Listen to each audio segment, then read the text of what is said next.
Bonjour à toutes et à tous, de retour pour cette soirée sur les trophées de la finance responsable, toujours sur Décideur TV. C'est un plaisir de vous retrouver avec mon nouvel invité, Vincent Vallès. Bonsoir. Bonsoir. Alors vous êtes directeur de la distribution franche, c'est DPAM, Mhm. et vous avez eu 2 prix ce soir, hein, 2 rafles quand même, c'est plutôt pas mal. Bravo à vous. Tout d'abord, mes Merci beaucoup. félicitations. Merci. Alors, la première place dans la catégorie Action Monde et la première place dans la catégorie Obligations d'État des pays émergents. Mhm. Pouvez-vous nous parler un petit peu de ces catégories et selon vous, pourquoi vous avez gagné ces prix? D'accord. Alors peut-être sur la première partie, donc Action Monde, c'est vrai qu'on a depuis 20 ans maintenant mis en place des stratégies d'investissement dites ISR, donc qui tiennent compte de façon extrêmement puissante de la dimension environnementale, sociétale et de gouvernance pour la sélection de valeurs. Et c'est vrai qu'avec le temps, on se rend compte qu'il y a une vraie valeur ajoutée qui s'est créée en termes de performance, en termes de maîtrise de la volatilité dans pas mal de nos stratégies.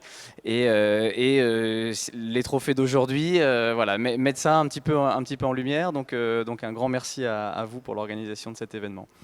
Et qu'est-ce que ça vous fait justement d'avoir gagné ces prix? Quel est votre sentiment? Alors, il y a toujours un sentiment de gratitude. C'est vrai que c'est confortable pour nous, d'EPAM, en tant qu'asset manager, d'être récompensé dans l'univers de la finance responsable, parce que à nouveau c'est un projet qu'on porte philosophiquement, j'ai envie de dire, dans notre ADN de gérant d'actifs depuis 20 ans, donc 20 ans de gestion Oui, de ça fait un moment, conviction, vous, hein. ça fait un C'est vrai, moment. hein. Mm. Et donc ça c'est la partie agréable, la récompense, mais ça oblige aussi, j'ai envie de dire, que on voit que beaucoup d'asset managers aussi interviennent sur cette approche, et donc nous ça nous oblige à continuer à investir sur les équipes de gestion, les équipes de recherche, pour en permanence apporter de l'innovation et apporter de la valeur ajoutée sur les classes actives qu'on traite. Donc ça, c'est vraiment très important de se dire que la courbe de progression est permanente. J'entends que je veux dire, notre matière première, que ce soit les obligations d'État, les obligations d'entreprise ou les actions, c'est des choses qui sont très mouvantes, qui évoluent. Donc nous, on se doit en permanence d'être innovant et d'être challengeant. Très bien. Vous nous parlez justement d'innovation, de challenge. Ce sont des Mhm. choses qui sont dans votre ADN, hein, pour toujours être dans la performance. Bien sûr. On va parler de vos actualités justement. Quelles sont vos actualités, pardon.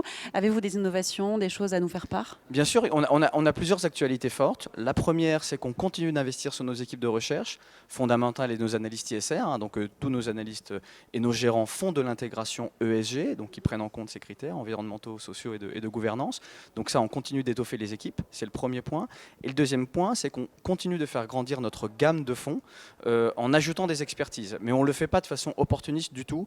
On le fait quand on sait qu'on peut mettre en place l'intégralité de la chaîne de valeur qu'on a mis en place sur d'autres stratégies, à savoir les gérants, les analystes et la connaissance de terrain, que ce soit sur les actions asiatiques, que ce soit sur la dette émergente en devise dure, en hard currency. Donc voilà, c'est des actualités qui sont progressives, mais qui sont très en ligne avec ce qu'on a construit depuis 20 ans chez DEPAM. Bon, bah, merci beaucoup pour toutes ces précisions. On suivra vos actualités. Merci. Merci à vous.